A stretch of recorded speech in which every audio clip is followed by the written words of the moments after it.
Teddy bear type का था, बड़ा क्यूट सा लायन था ये, नेशनल सिंबल था, बड़ा प्यारा सा था और बड़ा पीसफुल लायन था। मुझे तो चीमा साहब, आपने देखा कभी पीसफुल लायन अपनी जिंदगी में? मैंने तो नहीं देखा peaceful lion.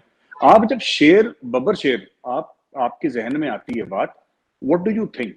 You think king of the jungle, आपके दिमाग में ही आता है, खूंखार, खतरनाक, पूरा जंगल थर कांपता है, जंगल का राजा है। That is the thing that comes to mind. तो ये प्यारा सा पीसफुल लायन, पीसफुल लायन तो लायन पीसफुल, फिर लायन पीसफुल तो खरगोश होता है, लायन तो कोई पीसफुल नहीं होता। अपना बेसिक काम नहीं करते। शेर हंस रहा है, शेर रो रहा है, शेर दांत दिखा रहा है, ठीक है, कभी कुछ कह देते हैं, कभी कुछ कह देते हैं। अरे आप सब पे कमेंट करिए, आप इकोनॉमी पे कमेंट करिए, आपका हक है, economy is part of politics only. मैं मना नहीं कर रहा किसी को, पर मैं कह रहा हूँ यार, डू योर बेसिक जॉब। जैसे फौज है, फौज का, वो इंडियन आर्मी और पाकिस्तानी, चाइनीज, अमेरिकन, फौज का पहला काम लड़ना है, फौज का पहला काम मुल्क की दिफा है, ये फौज का प्राइमरी रोल है। फिर उसके बाद फौज जो भी करे करे। अगर आप देखिए, अगर आपने शेर वहां पे लगाया है, इंडिया का सिंबल आपने माना है, तो फिर शेर को शेर की तरह देखना चाहिए। दे वांट कि शेर इंडिया खरगोश की तरह रहे, हिरन की तरह रहे, बड़ा प्यारा सा ना, आपका दिल करे उसको पेट करने का, उसके सर पे हाथ फेरने का। इनका एक ऐसा कॉन्सेप्ट है इंडिया का। कोई जाएगा शेर के सर पे हाथ फेरने के लिए कि बड़ा प्यारा लग रहा है, बड़ा क्यूट लग रहा है? तो शेर ने खा जाना है उसको। तो this is the kind of India may be which Modi ji sees, which I definitely see, which a lot of Indians see, an aggressive India, which does not mean that we have any ill will towards anybody, but हाँ, आप शेर से दूर रहो, शेर आपसे दूर रहेगा। That is the intent. So I think ठीक है, जैसा भी है। आप समझे, ठीक है जैसे, बिल्कुल ठीक है।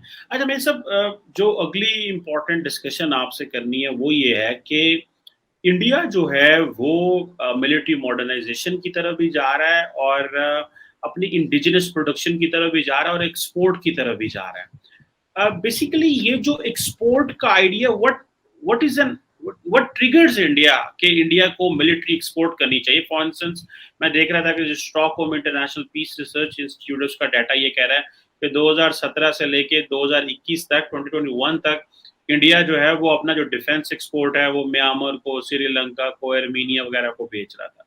बट अभी इसको अपना जो उन्होंने जो अपना टारगेट किया वो $5 बिलियन की एक्सपोर्ट किया है। So what do you think basically कि ये माइंडसेट क्या है to export the defence? Do you think India believes के उनका इंपोर्ट बिल बहुत ज्यादा डिफेंस में, तो उसकी नीड्स पूरी करनी है, या कि आप समझते हैं कि इससे ग्रेट पावर जो है वो सिग्निफिकेंस मिलती है? ऐसा फील होता है that as if we are a country that also deals in defence, जैसे ग्रेट ब्रिटेन है, फ्रांस है, अमेरिका है, इजराइल है। So what is a mindset के इंडिया बिलीव्स कि हमें ये डिफेंस पे जो है वो एक्सपोर्ट पे पैसा लगाना चाहिए, और what is the logic behind that? जरा इस पे हमें थोड़ा सा कहें। चीमा साहब, आपने जब सवाल पूछा, आपने जवाब भी दे दिया, वही है। मतलब मैं एक्सपैंड कर देता हूँ जो आपके 2 पॉइंट्स हैं। पहली चीज तो ये कि इंपोर्ट बिल हमारा बहुत ज्यादा था कुछ साल पहले। We were the top weapons importers in the world. Cheema साहब, ये आपको पता होगा। फिर हमारे बाद सऊदी अरेबिया था, फिर कुछ कुछ कुछ था। अभी हम नंबर 2 या नंबर 3 पे पता नहीं कहाँ पे हैं, but we are no longer number 1। इसको हमें गायब करना है टॉप 10 से। टॉप 10 से अपना नाम हटाना है हमें over a period of years. That is the primary aim. अच्छा, दूसरी एम है कि you cannot rely on anybody in this world. ये भी एक थिंकिंग है। आप किसी पर भरोसा नहीं कर सकते कि अगर इंडिया फंसता है, अगर इंडिया फंसता है, let us say there is a difficult situation, there is a war with China, ठीक है, we cannot guarantee America response. अगर चाइना अमेरिका को बोलता है कि हमारी आपके साथ इतनी ट्रेड है और 3 ट्रिलियन का हमने आपको लोन दे रखा है, अमेरिका को $3 ट्रिलियन आपने उठा रखे हैं बॉन्ड्स में, या जैसे भी उठा रखे हैं आपने, मतलब you know from China, sovereign bonds and other things also, institutional lending वगैरह वगैरह जो भी है इनका। I am not aware of the framework, but $3 trillion पड़े हुए हैं। कल चाइना प्रेशर डाल सकता है कि भाई हमारे साथ हिंदुस्तान की जंग है और अमेरिका आप स्पेयर पार्ट्स नहीं दोगे वरना हम ये कर देंगे। अमेरिका प्रेशर पे आ सकता है। अमेरिका, देखिए, हमारी अमेरिका के साथ जितनी भी अच्छी दोस्ती हो चीमा साहब, जितनी भी अच्छी दोस्ती हो, हमें पता है भरोसे वाला यार नहीं है ये हमें पता है। हमने अमेरिका की कारकर्दगी दुनिया में देख रखी है। हमने अमेरिका को पाकिस्तान के साथ देखा, हमने अमेरिका को सबके साथ देखा। हमने अमेरिका को, हमने उन अफगान आर्मी के फौजियों के साथ भी देखा जिनको अमेरिका ओवरनाइट तालिबान के सामने छोड़ छाड़ के निकल गई।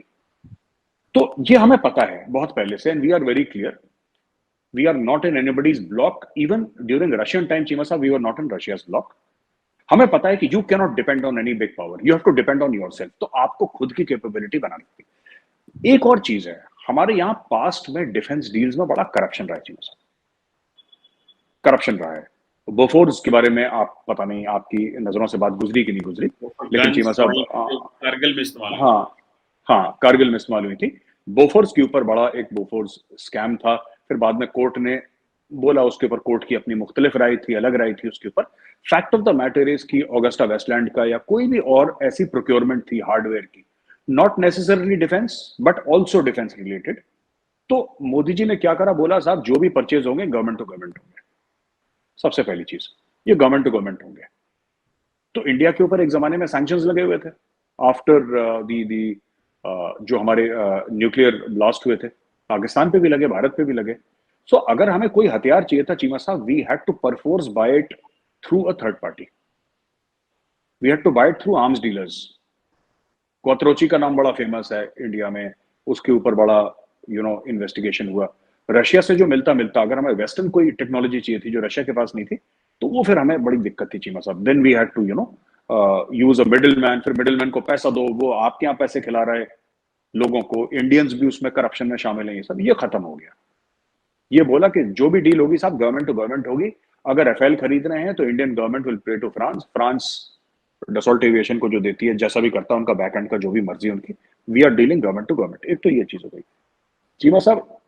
एक और ये बात है कि ग्रेट पावर प्रोजेक्शन जो आपने बात करी, that is also part of this entire narrative. All great powers manufacture their own weapons and all great powers export the weapons. अब जैसे हमारी डील चल रही है, होपफुली फ्रक्टिफाई हो सकती है मलेशिया के साथ, हो सकती है। अभी तो it's still there is many a slip between the cup and the lip, but Tejas का जो बात चल रही है मलेशिया के साथ और एक दो मुल्कों के साथ चल रही है, उसका क्या होता है मुझे नहीं पता, लेकिन इंडिया बड़े एग्रेसिवली पुश कर रहा है। It is pushing through it's embassies. एक जमाने में जो डिफेंस अटैची हुआ करते थे, और हर एक मुल्क के हर एक एम्बेसी में होते हैं डिफेंस अटैचीज, इनका ये ठीक है, it was a posting there, आप जाओ वहां पे अपना टाइम निकालो वापस आओ। किसी की लंदन में है, किसी की अमेरिका में है, किसी की कीनिया में भरी है, कोई साउथ अफ्रीका में, ब्ला ब्ला ब्ला, दुनिया भर के कंट्रीज में हमारे डिफेंस अटैची हुआ करते थे। आजकल की तारीख में defence attaches are part of our diplomatic effort. America का प्रेसिडेंट नहीं आता इंडिया बेचने के लिए कि ये बेच लो, फ्रांस का प्रेसिडेंट नहीं आता बेचने के लिए, सब करते हैं। We also do the same thing now, we have also started doing the same thing. We have the technical know how. मैं ये नहीं कह रहा कि हमारे पास सारी टेक्नोलॉजी है चीमा साहब, that is not true, that is not true, but we have plugged ourselves into the global defence ecosystem. जो ग्लोबल डिफेंस इकोसिस्टम है, जैसे अगर फ्रांस कुछ चीज बना रहा है तो उसका टरबाइन हमने बना दी, अमेरिका कुछ बना रहा है तो उसके हमने कुछ अमेरिका के लिए बना दिया। सो ये काम हमने शुरू कर दिया slowly slowly. The idea is that over a period of time ये $5 बिलियन, ये तकरीबन $25 बिलियन का एक्सपोर्ट हो जाए। ये अचानक पिछले 2-3 साल में इंक्रीज हुआ है, ये जब सब मोदी जी ने चाबी लगाई है, सबको चाबी लगाई है, दौड़ रहे हैं लोग, 24-24 घंटे काम चल रहा है, फैक्ट्रियों में मैन्युफैक्चर कर रहे हैं। बोला बेचो माल, बेचो धनाधन बेचो, there is no need to stop, no need to look back. और सबसे बड़ी बात ब्यूरोक्रेसी, ब्यूरोक्रेसी बिल्कुल कट कर दी है। लोग कहते हैं ना साहब आपका स्पेस प्रोग्राम इतना क्यों सक्सेसफुल है? हमारे साइंटिस्ट हैं, डॉक्टर एन सिवन है, is the chairman of ISRO, वो सब ठीक है, हमारे टॉप साइंटिस्ट हैं। इसमें एक और रीजन है, ट्रेडिशनली, मोदी जी के टाइम से नहीं, ट्रेडिशनली ब्यूरोक्रेसी नहीं है इसरो में। ऐसा नहीं कि there is a bureaucrat sitting in ISRO and all that. The head is a scientist, he reports to the prime minister, end of story. There is no chain in between. वो fast dial पे जब phone doctor seven मिलाएंगे तो Modi ji phone उठाएंगे, that is the level. उनको जो approval चाहिए, हाँ जी चलो टक। एंड नोइंग मोदी जी, पता नहीं व्हाट्सएप पे भी अप्रूवल दे देते होंगे मोदी जी की, ठीक है कागज बनते रहेंगे, काम शुरू करो, डन डन गो। काम ऐसा होता है पीएमओ में, देयर वेरी, जिसको कहते हैं फ्रैंटिक जो पेस है ना, एक जुनूनी पेस है। मुझे लोग बताते थे, मुझे नहीं पता कितनी बात सच है, पर मैंने भी बात सुनी है चीमा साहब। एक जमाने में कहते हैं कि 8-9 घंटे के लिए जो पीएमओ वाले आते थे वो अपने 9, 9:30, 10 बजे आते थे और 5, 5:30 बजे चले जाते थे, जो पीएमओ में ऑफिसेज होते हैं। आज की तारीख में चीमा साहब, कहते लोग ये हैं जो पीएमओ जानते हैं, जो पीएमओ में सर्व कर चुके हैं, कि पीएमओ की बत्तियां कभी बंद नहीं होती। बल्ब ऑफ हो जाता ना, बल्ब फेंक के नया बल्ब लग जाता, बत्तियां कभी ऑफ नहीं होती, पीएमओ की लाइट जलती रहती है, people work in shift throughout. The prime minister can walk in at 4 o'clock in the morning and say कि हाँ भाई उस प्रोजेक्ट पे क्या काम चल रहा है। तो मोदी जी वैसे ही 3.5-4 घंटा सोते हैं, तो he is got insomnia, I think, मुझे ऐसा लगता है स्लीप डिसऑर्डर है कुछ, इनकी पूरी कैबिनेट को स्लीप डिसऑर्डर है, कोई नहीं सोता। जयशंकर साहब खुद नहीं सोते, वो एयरक्राफ्ट को सो जाते हैं फिर कभी। तो it's like that, it's a system which is been made of fast tracking everything with the realisation that we have lost too much of time in the past. हमने बहुत टाइम लूज करा है, अब सोना नहीं है, अब सोने का वक्त नहीं है,